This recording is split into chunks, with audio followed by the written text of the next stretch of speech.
Assalamualaikum warahmatullahi wabarakatuh. Alhamdulillahirrabbilalamin. Hari ini kita akan melanjutkan materi tentang pengembangan media. Materinya hari ini adalah tentang pengertian, peran, dan fungsi media pembelajaran. Ya, sebelum kita mulai materi dan diskusinya, mari kita awali dengan baca doa terlebih dahulu. Doa dimulai. Bismillah. Doa selesai. Nah, materi hari ini adalah tentang pengertian, peran, dan fungsi media pembelajaran. Nah, kita awali dengan pengertian media pembelajaran terlebih dahulu. Ya, media pembelajaran itu terdiri dari dua suku kata. Yang pertama adalah media, kemudian yang kedua adalah pembelajaran. Nah, media itu sendiri dapat diartikan sebagai tengah atau penengah gitu ya. Kemudian juga bisa diartikan sebagai perantara dan juga bisa dikatakan sebagai pengantar. Nah, media di sini bisa dikatakan tengah karena posisi media adalah pastinya berada di tengah-tengah ya. Seperti ketika kita mendengar kata mediasi. Nah, ini kan berarti mediasi antara dua kubu yang menjadi konflik seperti itu ya. Jadi diadakan mediasi, ada penengahnya itu ya.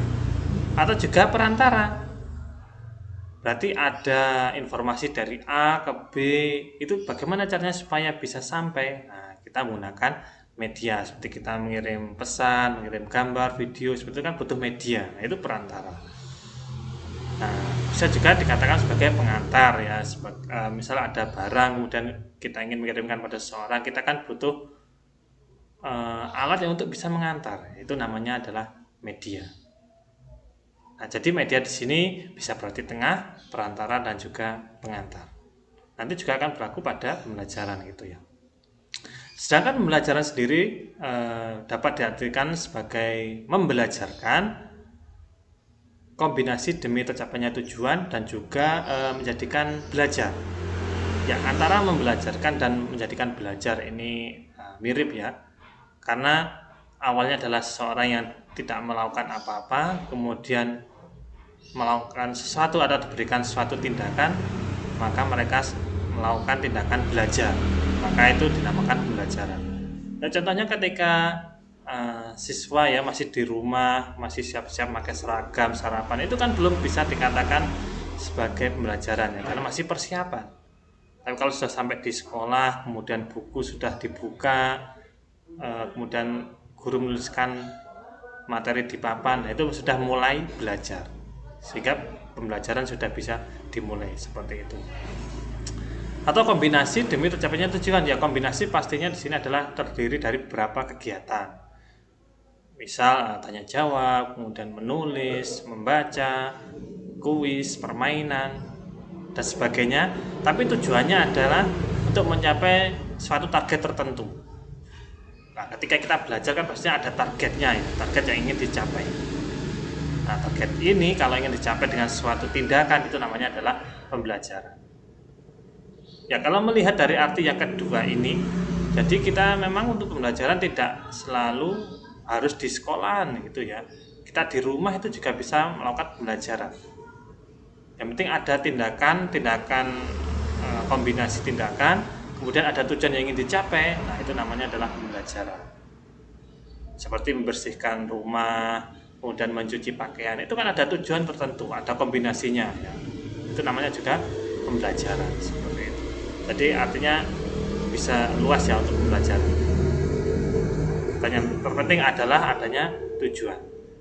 Nah, ini adalah pengertian media dan pembelajaran. Ini masih sendiri-sendiri ya. Sedangkan pengertian media, kalau tadi adalah menurut bahasa, kalau sekarang adalah menurut istilahnya, media adalah yang pertama, alat untuk menangkap, memproses, dan menyusun kembali informasi visual atau verbal. Jadi informasi yang ada itu adalah informasi berupa visual atau verbal, tulisan atau ucapan ya, dari orang terdahulu sepertinya, seperti itu. Kemudian karena ingin mengadakan media yang baru, maka alat tersebut atau media tersebut adalah untuk menangkap intisari dari informasi yang terdapat pada visual atau verbal.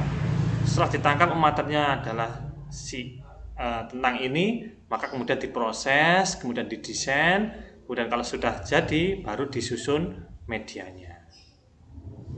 Itu ya.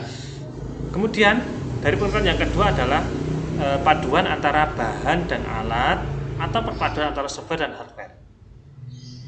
Ya, bahan dan alat di sini pastinya ada bahan yang digunakan, bahannya itu adalah informasinya, materinya itu apa yang akan disampaikan. Kemudian alatnya, ini dengan apa informasinya akan disampaikan. Nah, nanti dipadukan antara informasi dan alatnya. Atau juga bisa perpaduan antara software dan hardware-nya. Software adalah ilmunya, pengetahuan, kemudian hardware-nya adalah alatnya. Sehingga kalau digabung itu menjadi suatu media. Pengertian dari yang ketiga adalah segala bentuk dan saluran yang digunakan untuk menyampaikan pesan dan informasi. Berarti bentuknya itu macam-macam, salurannya macam-macam. Intinya adalah ingin menyampaikan suatu pesan atau informasi. Berarti cara menyampaikan informasinya adalah dengan cara yang macam-macam atau berbagai macam cara. Nah, maka itu bisa dikatakan sebuah media. Berarti tidak selalu berbentuk buku misalkan. Nah, papan tulis itu juga bisa. Atau nanti lembaran juga bisa. Video juga bisa. Nah, itu adalah contoh dari segala bentuk atau saluran yang intinya adalah ingin menyampaikan suatu informasi. Yang keempat, media adalah mengatur hubungan yang efektif antara dua belah pihak utama dalam proses belajar. Berarti ada hubungan yang efektif yang ingin ditimbulkan. Dari siapa? Dari guru dan juga dari siswa, dari peserta didik dan dari pendidik. Ini harus ada hubungan yang efektif sehingga terjadi proses belajar. Berarti menggunakan medianya seperti itu. Pengertian selanjutnya digunakan dalam proses komunikasi yang memiliki peran sebagai sarana untuk menyalurkan pesan pembelajaran. Ya, pastinya media tadi sebagai sarana atau wadah ya, kemudian dari dalam itu nanti ada pesan yang ingin disampaikan. Berarti alatnya atau medianya itu adalah mengandung suatu pesan. Kemudian yang terakhir yaitu lebih mengefektifkan komunikasi dan interaksi antara guru dan siswa dalam proses pendidikan pengajaran. Berarti untuk lebih mengefektifkan komunikasi dan interaksi, nah ini bisa menggunakan media. Karena mungkin dalam beberapa pembelajaran itu ya, siswa itu tidak terlalu memperhatikan guru.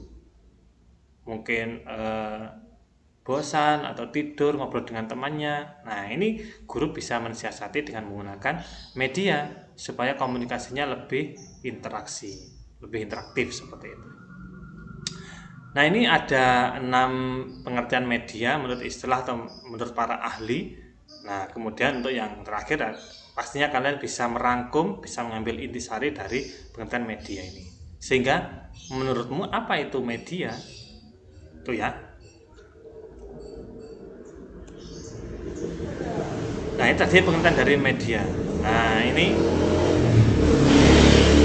untuk pemanasan gitu ya. Nah, silahkan coba menghitung angka-angka yang sudah tampil di layar. Nah, ini kalau nanti hasilnya kalian kirim ke saya, nah nanti saya akan bisa menebak berapa usia kalian gitu ya. Kalau jawabannya ini kalian kirimkan ke saya, pasti saya bisa menebak umur kalian gitu. Kalau nggak percaya ya silahkan dicoba gitu ya. Itu ya. Nah, ini untuk refreshing saja gitu ya. Nah, berlanjut ke materi berikutnya yaitu tentang peran media. Nah, media di sini memiliki beberapa peran. Nah, ini yang pertama adalah memberikan kesamaan pengalaman. Ya, media ini harus bisa memberikan kesamaan pengalaman. Kesamaan di sini adalah kesamaan siswa yang menggunakan dalam kelas tersebut. Jadi dalam suatu ruangan, dalam suatu ruang lingkup itu media harus bisa memberikan kesamaan pengalaman. Tidak boleh hanya bisa dinikmati oleh siswa yang barisan terdepan saja, siswa yang di belakang saja, siswa yang pintar saja, siswa yang rajin itu. Enggak boleh seperti itu. Media harus bisa memberikan kesamaan pengalaman.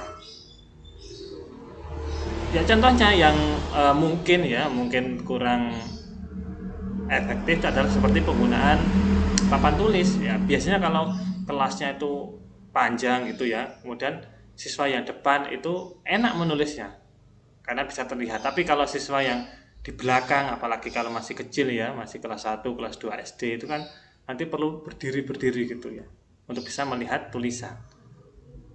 Nah, ini harus bisa diakali oleh guru bagaimana supaya papan tulis ini yang salah satu sebagai media pembelajaran itu bisa dinikmati atau bisa dilihat oleh semua siswa. Nah, ini ya, yang pertama harus bisa memberikan kesamaan pengalaman. Nah, biasanya media di sini di kelas kalau memang medianya itu kecil, nah itu biasanya dibuat atau disiapkan beberapa jumlah ya, mungkin dibuatkan lebih dari satu, bisa 2, 3, 4, 5 dan seterusnya. Biasanya jika disesuaikan dengan kelompok yang dibentuk seperti itu, sehingga nanti penggunaan media bisa merata. Kemudian peran yang kedua adalah memperjelas penyajian pesan dan informasi. Nah, tadi kan pesan atau informasi itu kan biasanya tertuang dalam buku ya, kalau di sekolahan buku atau majalah seperti itu. Nah, itu informasinya di situ. Nah, untuk memperjelas, kita membutuhkan media yang lain. Nah, kalau di gambar itu adalah guru langsung membawa buah. Ada gambar buah apel di situ adalah untuk memperjelas informasi yang ada di buku tentang buah-buahan. Jadi secara nyata medianya atau dalam hal ini adalah buah apelnya itu dibawa langsung oleh gurunya, sehingga media tadi yaitu buah apel tadi bisa memperjelas pesan atau informasi yang ada di buku, gitu ya. Sehingga di sini jangan sampai nanti media yang digunakan atau yang dibawa di pembelajaran itu jangan sampai mempersulit siswa ya, tentang penggunaannya, tentang bagaimana cara menggunakan medianya, ini jangan sampai, karena nanti tujuan media adalah untuk memperjelas informasi, bukan untuk mempersulit ya. Menggunakannya saja masih sulit, apalagi harus memahami informasinya. Nah, ini harus diminimalisir seperti itu. Kemudian mengatasi keterbatasan indera. Nah, kalau indera kita terbatas, maka kita bisa menggunakan media. Nah, yang dikatakan terbatas di sini adalah yang pertama, misal kita mempelajari informasi yang terlalu besar. Ya, contohnya adalah misal di mata pelajaran IPA, kita mempelajari tentang tata surya. Nah, kita bisa menggunakan matahari buatan, kemudian bumi buatan, atau biasanya istilahnya global. Nah, itu kita bisa mempelajari dengan itu. Karena yang kita pelajari terlalu besar, maka kita bisa menggunakan media. Itu ya. Kemudian kalau yang kedua adalah mengatasi indera karena kejadian langka. Nah, kejadian langka di sini mungkin terjadinya mungkin sebulan sekali, 1 tahun sekali, 10 tahun sekali. Nah, itu juga kita bisa menggunakan media. Nah, contohnya adalah gerhana matahari. Nah, itu kita bisa menggunakan media untuk menjelaskan kepada siswa. Kenapa? Karena ya termasuk kejadian langka ya, gerhana matahari, gerhana bulan itu tidak setiap siang itu gerhana matahari, tidak setiap malam bisa gerhana matahari, enggak, tapi hanya waktu-waktu tertentu saja.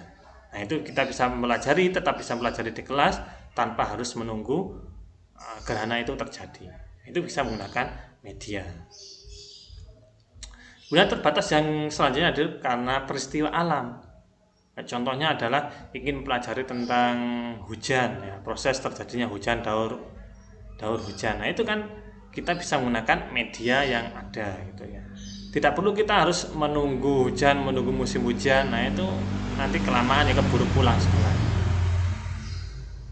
Apalagi harus ini masih musim kemarau, jadi kita cancel dulu materi ini, kan ya nggak mungkin ya, karena kan itu sudah gilirannya gitu ya. Peristiwa alam itu bisa menggunakan media. Kemudian juga prosesnya rumit. Nah, prosesnya rumit ini bisa kita menggunakan media. Ya, contohnya apa? contohnya adalah seperti jaringan listrik, jaringan komputer itu kan cukup rumit ya. Kemudian organ tubuh, itu juga malah ada di dalam tubuh manusia. Nah, itu kita bisa menggunakan media untuk mempelajarinya. Kemudian terbatas yang selanjutnya adalah karena tadi terlalu besar, sekarang terlalu kecil. Nah, terlalu besar menggunakan media, terlalu kecil juga bisa menggunakan media. Ya, contohnya adalah ketika kita pergi ke lab itu menggunakan mikroskop. Nah, itu kita mempelajari benda-benda yang kecil ya, seperti bakteri atau mungkin sel, itu kita bisa menggunakan media. Atau jika bisa kita menggunakan bongkahan dari kayu kemudian kita bentuk seperti daun itu ya, irisan daun, nanti ada stomata, ada klorofil, ini. Nah, itu kita bisa menggunakan media karena terlalu kecil. Kan nggak mungkin kita bawa daun dan kita iris kemudian kita lihat ya, kita teropong, itu kan nggak mungkin sekali ya, gitu. Karena nggak akan terlihat karena terlalu kecil. Dan terbatas yang terakhir yaitu karena percobaan yang berbahaya. Nah, percobaan berbahaya ya, contohnya apa? Percobaan berbahaya seperti kita ingin tes, ingin melihat golongan darah seseorang. Nah, berarti bagaimana caranya? Yang kita ambil sedikit saja dengan menggunakan media ya. Nah, nanti kita nggak perlu mengambil keseluruhan darahnya ya untuk mengecek kalau di tangannya seperti ini, di kaki seperti ini, nggak perlu ya. Nah, kita perlu ngambil sedikit saja. Percobaan yang berbahaya gitu ya. Karena nanti bisa disimpulkan kalau di tangan itu sudah diambil nanti keseluruhan golongan darahnya ya seperti itu. Ya, percobaan berbahaya. Atau mungkin tentang bencana alam seperti gunung meletus, gempa bumi. Nah, itu kita bisa juga menggunakan suatu media seperti itu. Jadi kita tidak boleh membatasi diri karena kejadian itu adalah kejadian yang tidak keseharian, maka kita tidak perlu mempelajari, tidak seperti itu. Tapi kita juga perlu mempelajari satu hal yang kejadiannya itu tidak kita temui di keseharian kita. Nah, itu kita bisa menggunakan media. Dan peran media yang selanjutnya adalah mengarahkan dan meningkatkan perhatian. Yang pertama adalah mengarahkan terlebih dahulu. Nah, media yang disiapkan oleh guru itu harus bisa mengarahkan perhatian siswa. Nah, supaya menarik itu bagaimana caranya? Nah, ini adalah tugasnya seorang guru ya, membuat media yang seunik mungkin supaya perhatian siswa itu tertarik untuk menggunakan medianya. Walaupun hanya sederhana, tapi itu penting ya untuk mengarahkan perhatian. Kemudian ketika sudah mengarahkan, sudah terarah semuanya, nah ini supaya bisa dipertahankan perhatian siswanya, maka harus ditingkatkan. Dengan cara apa? Ya, dengan cara langkah-langkah penggunaan media yang sederhana atau yang tidak terlalu susah. Nah, ini bisa meningkatkan perhatian karena nanti akan ternyata menggunakannya mudah seperti ini. Nah, ini nanti siswa juga akan senang menggunakan media yang disiapkan oleh gurunya. Nah, itu tadi adalah peran-peran tentang media. Oke, kita refreshing dulu. Nah, ini asah kemahiran ya. Ya, ini adalah intinya kita bisa melakukan permainan seperti ini di kelas atau untuk asah pemikiran, kemahiran. Kita kan sudah jarang berhitung gitu ya. Nah, di sini ada sebelah kiri ada 4 angka 3 itu ya, ada 4. Kemudian kita operasikan bebas ya. Operasinya bebas, yang penting nanti hasilnya 0, 1, 2 sampai 9. Nah, ini adalah yang terpentingkan adalah hasilnya 0 sampai 9, kemudian yang paling kiri terdiri dari 3 angka seperti itu ya. Nah, ini silakan dibuat, ini bisa mengembangkan kreativitas seseorang. Ini bisa untuk santai gitu ya. Oke, sudah cukup lah. Kalau ini adalah untuk yang angka 3, lah sekarang silakan kalian mencoba untuk membuat operasi yang sejenis tapi dengan menggunakan angka 4. Angka 4 yang jumlahnya ada 4, kemudian dioperasikan sehingga hasilnya bisa 0, 1, 2, 3, seterusnya sampai hasilnya gitu ya. Silahkan dicoba. Oke, lanjut ke materi yang berikutnya, yaitu tentang fungsi media. Nah, fungsi media yang pertama adalah fungsi atensi. Ya, kalau tadi di peran media itu bisa hanya beberapa bagian saja perannya, tapi kalau di sini nanti media harus berfungsi sebanyak yang fungsi yang saya tampilkan nanti. Fungsi yang pertama adalah atensi. Atensi adalah perhatian. Tadi media perannya juga meningkatkan perhatian, ini juga termasuk fungsi media. Karena nanti kalau kesan awal siswa sudah tidak tertarik, nah ini nanti kemungkinan juga media yang sudah disiapkan itu tidak bisa digunakan dengan maksimal. Nah, yang pertama adalah harus bisa mengandung atensi atau perhatian siswa itu tertarik gitu ya. Supaya tertarik bagaimana caranya? Nah, itu adalah tugas dari seorang guru atau yang membuat media gitu ya. Supaya tertarik mungkin diberikan warna yang warna-warni kalau masih anak-anak gitu ya. Dan diberikan permainan-permainan. Mungkin nanti di endingnya ada hadiah dan seterusnya. Itu harus ada atensi yang mengarah ke situ. Supaya media yang sudah disiapkan benar-benar bisa digunakan sesuai dengan rencana guru.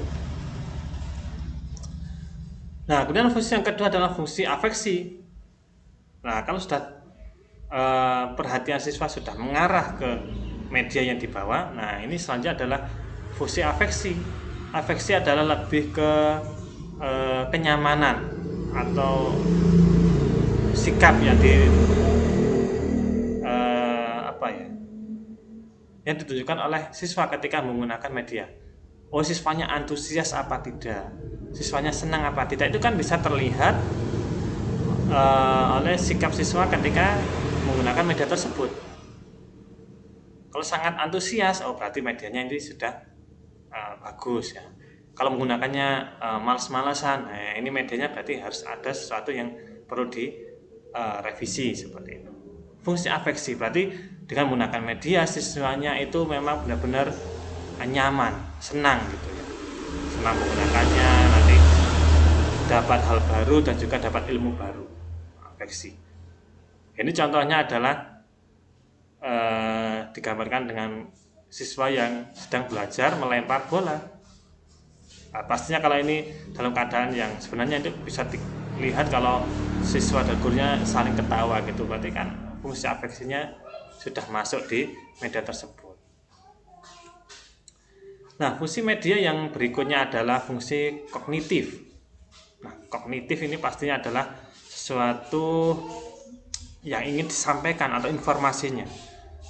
Nah, media ini selain juga atensi, afeksi, nah ini kognitif karena kan kita ingin menyampaikan suatu informasi atau pesan atau materi yang terbungkus dalam suatu media. Nah, harus ada fungsi kognitifnya. Dengan setelah belajar ini, dengan menggunakan media ini, maka siswa bisa menguasai tentang materi ini. Nah, ini harus ada dalam media. Karena media tidak boleh hanya sebagai mainan atau sebagai senang-senang saja, enggak ya, karena tujuan media adalah untuk membantu pembelajaran, maka harus ada informasi yang akan diperoleh oleh siswa ketika sudah menggunakan media tadi. Gitu ya. Nah, ini bisa kognitif atau yang terlihat gitu ya. Nanti mungkin setelah menggunakan media kemudian jadi uji, siswanya bisa apa tidak gitu ya. Nah, harus ada pesan yang ingin disampaikan. Kemudian fungsi yang keempat adalah fungsi kompensatoris. Kompensatoris di sini adalah adanya kompensasi. Nah, mungkin ya dalam satu kelas itu siswa ada yang mengalami kendala atau masih kurang nyaman ya ketika belajar dengan menggunakan teks atau hanya ceramah yang disampaikan oleh guru. Entah itu karena malas membaca atau karena intonasi gurunya yang monoton. Nah, itu bisa menggunakan atau diakali dengan menggunakan media. Sehingga yang awalnya siswa harus membaca dan ini itu, nah, kemudian ketika menggunakan membaca, mereka lebih banyak menggunakan aktivitas gerak tubuhnya, sehingga tidak banyak membaca, tidak banyak mendengarkan, tapi mereka lebih aktif dalam melakukan sesuatu. Nah, ini adalah termasuk fungsi kompensatoris. Sehingga yang awalnya siswanya tidak suka mendengarkan, dengan adanya media dia bisa lebih giat untuk belajar. Itu namanya kompensatoris. Karena media yang sering digunakan guru adalah buku, dan biasanya silakan baca halaman sekian. Nah, ini kan mungkin siswa yang rajin langsung membaca gitu ya. Mungkin ada yang membaca tapi diam saja, nggak tahu intinya apa. Nah, ini bisa diakali dengan mengadakan media untuk memberikan kompensasi. Siswa yang gaya belajarnya tidak membaca itu bisa dialihkan dengan gaya belajar yang menggunakan sesuatu seperti itu. Nah, ini adalah 4 dari fungsi suatu media, sehingga nanti media yang dibuat itu harus mengandung keempat fungsi ini.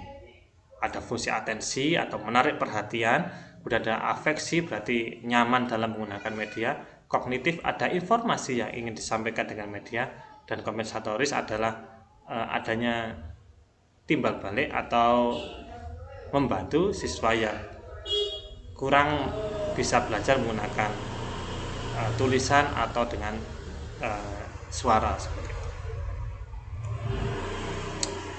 Ya, demikian materi pada hari ini